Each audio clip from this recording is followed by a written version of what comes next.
Hello, അസ്സലാമു അലൈക്കും, welcome back.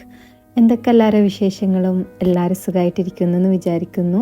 അൽഹംദുലില്ലാ, നമ്മളിവിടെ സുഖമായിട്ടിരിക്കുന്നു കേട്ടോ. ഇന്നിപ്പോൾ ഇതാ നല്ലൊരു ഫിഷ് ബിരിയാണിയൊക്കെ ആയിട്ടുള്ള ഒരു കുഞ്ഞു വ്ളോഗായിട്ടാണ് കേട്ടോ വന്നിട്ടുള്ളത്. ഇന്ന് മക്കൾക്ക് സ്കൂളും മദ്രസും ഒന്നും ഇല്ലാത്ത ദിവസമാണ് കേട്ടോ. അപ്പോൾ അവർക്ക് സൺറൈസ് കാണണമെന്ന് പറഞ്ഞപ്പോൾ സുബഹ് നിസ്കാരമൊക്കെ കഴിഞ്ഞ് അങ്ങനെ ഇതാ നമ്മൾ ബീച്ചിലേക്ക് വന്നതാ. ഇപ്പോൾ ഇവിടെ നല്ല തണുപ്പാണ് കേട്ടോ. രാവിലെ പ്രത്യേകിച്ച് ഒന്നുകൂടെ തണുപ്പ് കൂടും. തണുപ്പായതുകൊണ്ടാവും കേട്ടോ അധികം ആൾക്കാരൊന്നും കാണുന്നില്ല. ഇവിടെ ഇപ്പോൾ 6:30 കഴിയും കേട്ടോ സൂര്യൻ ഉദിച്ച് വരണമെങ്കിൽ. എന്തായാലും ഈ ഒരു സമയത്ത് ബീച്ചിൽ വന്നിങ്ങനെ ഇരിക്കാൻ നല്ല രസമാണ് കേട്ടോ. ആ ഒരു കടലും പിന്നെ ആ ഒരു സൂര്യൻ ഇങ്ങനെ ഉദിച്ച് വരുന്ന കാഴ്ചയൊക്കെ കാണാൻ ഒരു പ്രത്യേക ഭംഗിയാണ്. ഇതുപോലെ ബീച്ചിലൊക്കെ പോയിട്ട് സൺറൈസൊക്കെ കാണാൻ പറ്റുന്നവർ എന്തായാലും ഒന്ന് കാണുക കേട്ടോ. ഇതൊക്കെ നമ്മൾ നേരിട്ട് കണ്ട് ആസ്വദിക്കേണ്ട തന്നെയാണ്. ശരിക്കും നമ്മൾ ഫോട്ടോയിലൊക്കെ കാണുമല്ലോ, നല്ല റെഡ് സൂര്യനും അതിൻ്റെ ഇടയിൽ കൂടെ പക്ഷികളൊക്കെ ഇങ്ങനെ പറന്നു പോണത്. അതുപോലെ ഉണ്ട് കേട്ടോ കാണാൻ. ഈ ബീച്ചിൽ എപ്പം വന്നാലും ഈ ഊഞ്ഞാലൊന്നും കളിക്കാൻ കിട്ടലില്ല കേട്ടോ. കാരണം ഒരുപാട് ആൾക്കാരുണ്ടാവും നമ്മൾ വരുന്ന ടൈമിൽ. ഇപ്പോൾ ആരില്ലാത്തതുകൊണ്ട് തന്നെ അവർക്ക് സുഖത്തിൽ ഊഞ്ഞാലൊക്കെ ആടാൻ പറ്റിയിട്ടുണ്ട്. അപ്പോൾ അതിൻ്റെ സന്തോഷത്തിലാണ് കേട്ടോ മൂന്നാളും. പിന്നെ തണുപ്പായതുകൊണ്ട് കുറച്ച് ചായ വീട്ടിൽ നിന്ന് ഉണ്ടാക്കി കൊണ്ടുവന്നിട്ടുണ്ടായിനി. ആ തണുപ്പത്ത് നല്ല ചൂടുള്ള ചായയൊക്കെ കുടിച്ചിരിക്കാൻ നല്ല രസമുണ്ടായിനി കേട്ടോ. അത്യാവശ്യം തണുപ്പ് വന്നപ്പോൾ നമ്മൾ അവിടുന്ന് പോന്നു. പിന്നെ നമ്മൾ നേരിട്ട് വന്നത് ബ്രേക്ക്ഫാസ്റ്റ് കഴിക്കാൻ വേണ്ടിയിട്ടാണ്. അപ്പോൾ സാൽമിയയിലുള്ള ഉടുപ്പി റെസ്റ്റോറൻറ്റിലാണ് കേട്ടോ വന്നത്. അവിടുന്ന് നമ്മൾ മസാല ദോശ, ഉഴുന്നവട, ഇഡ്ഡലി അതൊക്കെയാണ് കേട്ടോ കഴിച്ചിട്ടുള്ളത്. അപ്പോൾ അതൊക്കെ കഴിച്ച് നേരിട്ട് നമ്മൾ വീട്ടിലേക്കാണ് വന്നത്. പിന്നെ ഇതാ നമ്മൾ വരുമ്പോൾ അയക്കോറ കൊണ്ടുവന്നിട്ടുണ്ടായിനി. അപ്പോൾ അത് ബിരിയാണി വെക്കാമെന്ന് വിചാരിച്ചിട്ട് ഞാനിതാ അതിനുള്ള മസാലയൊക്കെ ഒന്ന് റെഡിയാക്കുകയാണ്. അപ്പോൾ ആദ്യം ഫിഷ് ഫ്രൈ ചെയ്തെടുക്കാൻ വേണ്ടിയിട്ട് ചെറുതായിട്ടൊന്ന് മസാല തേക്കുന്നുണ്ട്. അപ്പോൾ അതിന് വേണ്ടിയിട്ട് കുറച്ച് മുളക് പൊടിയും മഞ്ഞൾപ്പൊടിയും മല്ലിപ്പൊടിയും കുരുമുളക് പൊടിയും ആവശ്യത്തിന് ഉപ്പും കുറച്ച് ചെറുനാരങ്ങ നീരും കൂടെ ഒന്ന് മിക്സാക്കി വെക്കുന്നുണ്ട് കേട്ടോ. ഇനി ഫിഷിൻ്റെ മുകളിലൊക്കെ നമുക്ക് മസാല തേച്ച് പിടിപ്പിക്കാം. അപ്പോൾ ഇത് കുറച്ച് നേരം വെച്ചിട്ടൊക്കെ ഫ്രൈ ചെയ്തെടുക്കുകയാണെങ്കിൽ നല്ലതാണ് കേട്ടോ. പക്ഷേ എനിക്ക് ടൈമില്ലാത്തതുകൊണ്ട് ഞാൻ അധിക നേരമൊന്നും വെക്കുന്നില്ല. ആദ്യതാ ഞാൻ നെയ്ച്ചോറ് ഉണ്ടാക്കിയെടുക്കുകയാണ് കേട്ടോ. അപ്പോൾ അതിന് മുന്നായിട്ട് ആ ഓയിലിലേക്ക് കുറച്ച് ഉള്ളി ഇട്ടിട്ട് ഒന്ന് വറുത്തെടുക്കുന്നുണ്ട്. ഇനി അതേ ഓയിലിലേക്ക് കുറച്ച് നെയ്യും കൂടെ ചേർത്തിട്ടാണ് നെയ്ച്ചോറ് ഉണ്ടാക്കുന്നത്. അപ്പം അതിലേക്ക് പട്ട, ഗ്രാമ്പു, ഏലക്കായി ഇതൊക്കെ ഇട്ട് കൊടുത്തതിന് ശേഷം ഉള്ളി ഇട്ടിട്ട് ഒന്ന് വാട്ടിയെടുക്കുക. പിന്നെ ആവശ്യത്തിനുള്ള വെള്ളവും ഉപ്പും കൂടെ ചേർത്തതിന് ശേഷം അരി ചേർക്കുന്നുണ്ട് കേട്ടോ. ഞാൻ 1 ഗ്ലാസ് അരിക്ക് 1.5 ഗ്ലാസ് വെള്ളം എന്ന രീതിയിലാണ് കേട്ടോ എടുത്തിട്ടുള്ളത്. പിന്നെ ഇതാ ഇതിലേക്ക് ഒരു പീസ് മീൻ എടുത്തിട്ട് അത് ചെറിയ ചെറിയ കഷ്ണങ്ങളാക്കിയിട്ട് ചേർത്ത് കൊടുക്കുന്നുണ്ട്. ആ ഒരു മീനിൻ്റെ ഫ്ലേവറൊക്കെ ഈ ഒരു റൈസിൽ കിട്ടാൻ വേണ്ടിയിട്ടാണ്. പിന്നെ ഒരു ബേ ലീഫും ഒരു പകുതി ചെറുനാരങ്ങൻ്റെ നീരും അതുപോലെ കുറച്ച് കറിവേപ്പിലയും കൂടെ ചേർക്കുന്നുണ്ട് കേട്ടോ. ഇനി ഇത് അടച്ച് വെക്കുക. അതിൻ്റെ ശേഷം ഇതാ വെള്ളം ഒന്ന് വറ്റാൻ തുടങ്ങുന്ന ആ ഒരു ടൈമിൽ ഒന്നുകൂടെ ഇളക്കി കൊടുത്തിട്ട് അടച്ച് വെച്ചിട്ട് വേവിക്കുക കേട്ടോ. അതിൻ്റെ ഇടയിൽ ഇതാ ഇഞ്ചിയും വെളുത്തുള്ളിയും പച്ചമുളകും ഒന്ന് ചതച്ചെടുക്കുന്നുണ്ട്. ആ സമയം കൊണ്ട് തന്നെ നെയ്ച്ചോറ് റെഡി ആയിട്ടുണ്ട്. ഇനി ഇതാ മസാല റെഡിയാക്കാൻ വേണ്ടിയിട്ട് ആദ്യം ഫിഷ് ഒന്ന് ഫ്രൈ ചെയ്തെടുക്കുകയാണ്. അപ്പോൾ കുറച്ച് ഓയിൽ ഒഴിച്ചിട്ടാണ് കേട്ടോ ഫ്രൈ ചെയ്തെടുക്കുന്നത്. പിന്നെ ഈ ഒരു ഫിഷിൽ നിന്ന് ഞാനൊരു ഫിഷ് മാറ്റി വെച്ചിട്ടുണ്ട്. അതെന്തിനാണെന്നുള്ളത് ഞാൻ പറഞ്ഞുതരാം കേട്ടോ.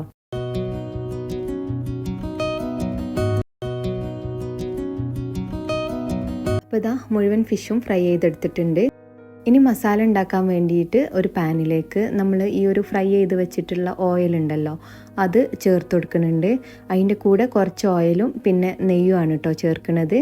പിന്നെ ഇതാ ഉള്ളി അതിലേക്ക് ഇട്ടിട്ട് ഒന്ന് വാട്ടിക്കൊടുക്കുക. ഉള്ളി വാടി വന്നാൽ ഇതിലേക്ക് ഇഞ്ചി, വെളുത്തുള്ളി, പച്ചമുളക് ചതച്ചത് ചേർത്തിട്ട് ഒന്ന് ഇളക്കി കൊടുക്കുക. ഇനി നേരത്തെ മാറ്റി വെച്ചിട്ടുള്ള ആ ഒരു ഫിഷ് ഉണ്ടല്ലോ അത് ഇതിലേക്ക് ചേർക്കുന്നുണ്ട്. അപ്പോൾ ഇതിന് പകരമായിട്ട് നിങ്ങൾക്ക് വേണമെങ്കിൽ ഫ്രൈ ചെയ്തിട്ടുള്ള ഫിഷ് ചേർക്കാം കേട്ടോ. ഇത് മസാലയിൽ കിടന്ന് അങ്ങനെ വെന്ത് വന്നാൽ ഈ ഒരു മസാലയ്ക്ക് നല്ലൊരു ഫിഷിൻ്റെ ഫ്ലേവർ കിട്ടും കേട്ടോ. പിന്നെ ഇതാ തക്കാളി ചേർക്കുന്നുണ്ട്. എന്നിട്ടിത് നന്നായിട്ടൊന്ന് ഇളക്കിയിട്ട് അടച്ച് വെക്കുക. ഇനി ഇതിലേക്ക് ഇതാ ആവശ്യത്തിനുള്ള കുരുമുളക് പൊടിയും കുറച്ച് മഞ്ഞൾപ്പൊടിയും മല്ലിപ്പൊടിയും ആവശ്യത്തിനുള്ള ഉപ്പും കൂടെയാണ് കേട്ടോ ചേർത്ത് കൊടുക്കുന്നത്. എന്നിട്ട് നന്നായിട്ടൊന്ന് മിക്സാക്കി എടുക്കുക. ഇപ്പോൾ ഈ ഒരു മസാലയിൽ കിടന്ന് ആ ഒരു ഫിഷൊക്കെ നന്നായിട്ട് വെന്ത് വന്നിട്ടുണ്ട്. അപ്പോൾ ആ ഒരു അതിൻ്റെ ഒരു മുള്ളുണ്ടല്ലോ അതൊന്ന് എടുത്ത് മാറ്റുന്നുണ്ട് കേട്ടോ. ഇതിലേക്ക് ഇനി നേരത്തെ ഫ്രൈ ചെയ്ത് വെച്ചിട്ടുള്ള ഉള്ളി ഉണ്ടല്ലോ അത് ചേർത്ത് കൊടുക്കുന്നുണ്ട്. പിന്നെ കുറച്ച് തേങ്ങ അരച്ചിട്ടുണ്ടായിന് അതും കൂടെ ചേർക്കുന്നുണ്ട്.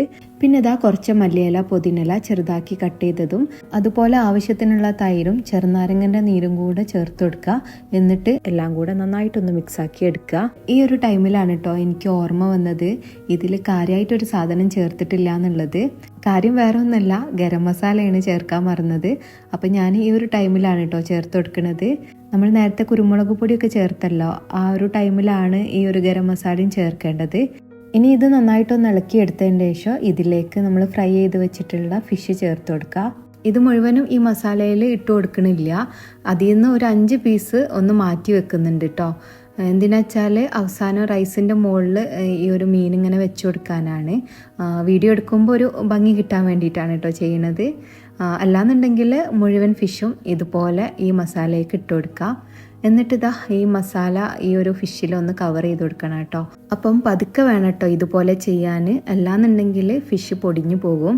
കുറച്ച് കറിവേപ്പിലയും കൂടെ ഇട്ടിട്ട് ഒന്ന് അടച്ച് വെച്ചതിന് ശേഷം ചെറിയ തീയിലിട്ടിട്ട് കുറച്ച് നേരം വെക്കുക. മസാല ഒക്കെ ഫിഷിൽ നന്നായിട്ട് പിടിക്കാൻ വേണ്ടിയിട്ടാണ്.